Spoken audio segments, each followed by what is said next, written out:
اعوذ باللہ من الشیطان الرجیم بسم اللہ الرحمن الرحیم۔ کرسی عدالت پر اگرچہ اسلام نے پہلے مرحلے میں تنازع اور اختلاف سے منع فرمایا ہے، اور امام علی علیہ السلام فرماتے ہیں کہ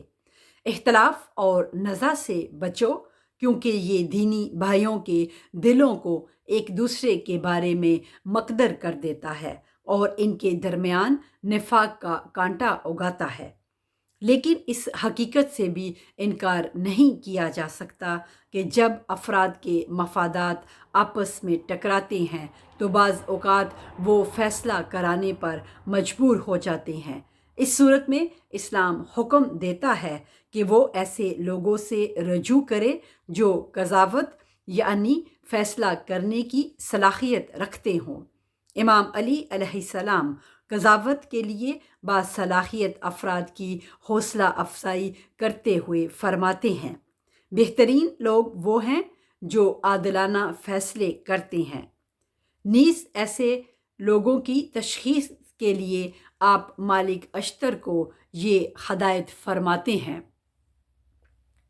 لوگوں کے مابین فیصلے کرنے کے لیے ملک کے سب سے زیادہ دانش مند شخص کا انتخاب کرو، ایک ایسا شخص جس کے لیے یہ کام کٹھن نہ ہو اور مقدمہ کے فریقین اس پر اپنی رائے نہ ٹھونسے،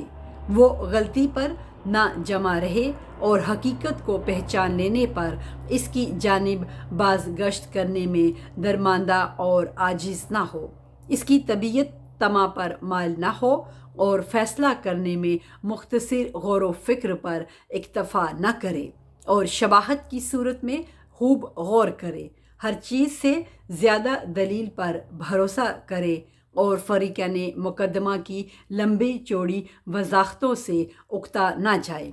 حقیقت واضح کرنے کے لیے سب سے زیادہ باصبر ہو اور حقیقت واضح ہونے پر اس کا فیصلہ قطعی اور واضح ہو، ایک ایسا شخص جسے لوگوں کی مدح و ثنا مغرور نہ کرے اور وہ دھوکے باز لوگوں کی باتوں سے متاثر نہ ہو، اور ایسے لوگ کم ہی ملتے ہیں۔ اسلام نے عورتوں کو قاضی کے فرائض انجام دینے سے منع فرمایا ہے۔ امام باقر علیہ السلام فرماتے ہیں، عورت کو نہ ہی قضاوت کرنی چاہیے اور نہ ہی حکمران ہونا چاہیے۔ اسلام غیر عادلانہ قضاوت کو بڑی شدت سے روکتا ہے اور بے انصاف قاضیوں کو سختی سے دھمکاتا ہے، چنانچہ قرآن مجید نے ایک جگہ انہیں فاسق، ایک جگہ ظالم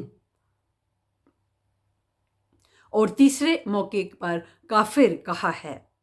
امام صادق علیہ السلام فرماتے ہیں، اگر کوئی شخص 2 درہم کے بارے میں بھی اس کے برعکس حکم دے جو خدا تعالیٰ نے فرمایا ہے تو وہ کافر ہے۔ اور ان سب باتوں کے علاوہ اسلام اس صورتحال کا نتیجہ یہ قرار دیتا ہے کہ خدا تعالیٰ کی رحمت منقطع ہو جاتی ہے۔ امام صادق علیہ السلام فرماتے ہیں، جب حکام اپنے حکم میں ناانصافی کرے تو آسمان می برسانے سے اجتناب برتتا ہے، اور پھر اس لیے کہ قاضی کی حیثیت بالکل واضح ہو جائے۔ رسول اکرم صلی اللہ علیہ وآلہ وسلم فرماتے ہیں، قاضی کی زبان آگ کے 2 شعلوں کے درمیان ہے، حتیٰ کہ وہ فیصلہ کرے اور اس کی تقدیر معین ہو جائے، اگر وہ عادلانہ فیصلہ دے تو بہشت کی جانب اور اگر ناانصافی کرے تو دوزخ کی جانب بھاگتا ہے۔ اسلام نے ایک قاضی کے لیے کچھ احکام دیے ہیں جن سے اس سخت اہتمام کی مکمل نشاندہی ہوتی ہے جو یہ مقدس آئین عدالت کے اصولوں کی خاطر کرتا ہے۔ امام علی علیہ السلام محمد بن ابی بکر کو، جو آپ کی جانب سے مصر کا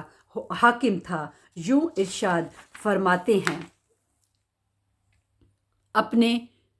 پر و بال کو اہل مصر کے لیے بچھا دے اور اپنے پہلو کو ان کے لیے ہموار رکھ اور ان کے سامنے کشادہ رو رہ، حتیٰ کہ ان کی جانب دیکھنے میں بھی مساوات کا لحاظ رکھ، تاکہ بڑے اپنے مفاد کی حفاظت کی خاطر تیرے ظلم و ستم کی خواہش نہ کریں، اور کمزور و ناتوان لوگ تیرے عدل اور درست کاری سے مایوس نہ ہو جائیں۔ نیز رسول اکرم صلی اللہ علیہ وآلہ وسلم حکم دیتے ہیں،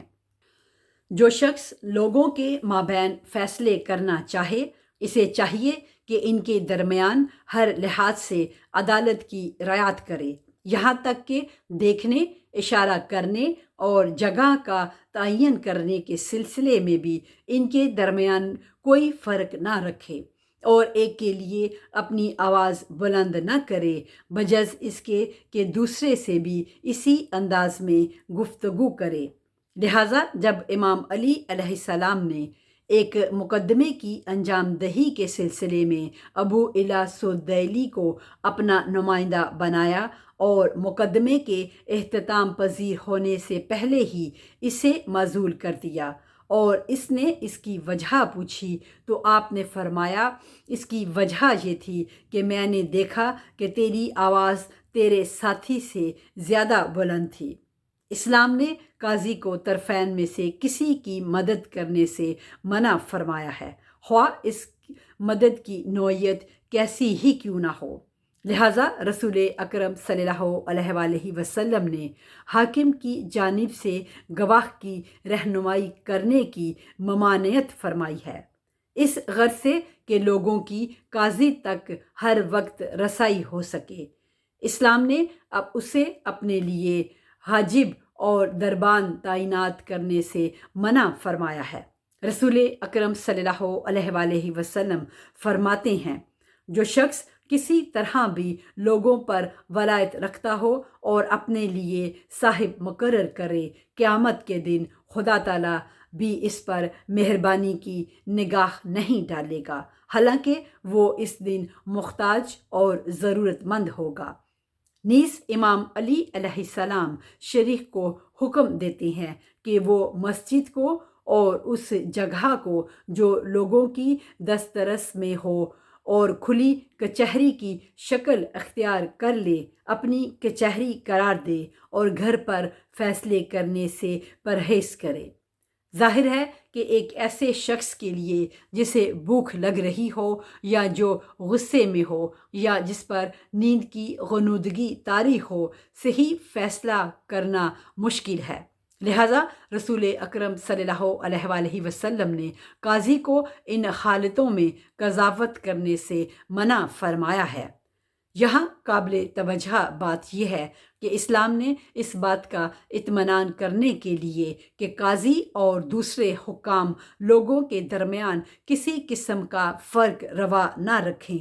انہیں ان لوگوں سے خرید و فروخت اور تجارت کرنے سے منع کیا ہے جو انہیں جانتے ہوں، کیونکہ ممکن ہے کہ اس وسیلے سے وہ آپس میں تعلقات پیدا کر لیں، یا ان میں دوستی کی بنیاد پڑ جائے اور اس بنا پر وہ منصفانہ فیصلے نہ کر سکے۔ امام علی علیہ السلام فرماتے ہیں،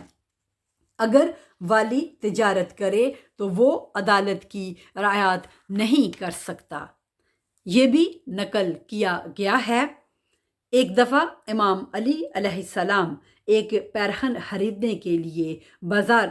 تشریف لے گئے۔ وہاں آپ کا آمنا سامنا ایک دو ایسے دکاندار سے ہوا جو آپ کو جانتے تھے۔ آپ نے ان سے پیرہن خریدنے سے اجتناب کیا، اور ایک تیسرے شخص سے جو آپ سے واقف نہ تھا مطلوبہ پیرہن 3 درہم میں خرید لیا۔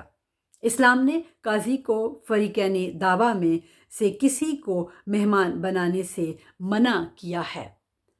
ایک شخص امام علی علیہ السلام کا مہمان ہوا اور پھر اپنے مخالف کے ساتھ داد خواہی کے لیے آیا۔ جب امام علی اس کا مقصد سمجھ کے اور یہ جان لیا کہ یہ اسی غرض سے اتنے دن ہمارا مہمان رہا ہے، تو آپ کو بے حد کوفت ہوئی اور فرمایا، ہمارے پاس سے دور ہو جاؤ، کیونکہ رسول اکرم صلی اللہ علیہ وآلہ وسلم نے طرفین دعویٰ میں سے کسی کی ضیافت کرنے سے منع فرمایا ہے۔ رشوت دینے والا اور رشوت خوار۔ یہاں اس بات کا ذکر کرنا بھی ضروری ہے کہ اسلام نے رشوت دینے اور رشوت لینے کی بہکنی کے لیے بے حد کوشش کی ہے۔ چنانچہ بہت سی روایات میں رشوت لینے والے شخص کو کافر کہا گیا ہے۔ رسول اکرم صلی اللہ علیہ وآلہ وسلم فرماتے ہیں، خدا تعالیٰ رشوت لینے والے اور رشوت دینے والے اور ان کے درمیان جو دلال ہو ان سب پر لعنت کرے۔ آپ نے یہ بھی فرمایا ہے، رشوت لینے سے بچو کیونکہ یہ کام کفر ہے، اور رشوت لینے والے شخص کے نتنوں میں بخشت کی بو نہیں پہنچتی۔ اور اسی مقصد کے پیش نظر امام علی علیہ السلام مالک اشتر کو حکم دیتے ہیں کہ اسے قاضی کو اتنا دو اور اس کی زندگی کو اتنا آسودہ کر دو کہ اس کا عذر جاتا رہے اور اسے لوگوں کی احتیاج نہ ہو، تاکہ رشوت لینے کے لیے بہانہ نہ پیدا کر سکے۔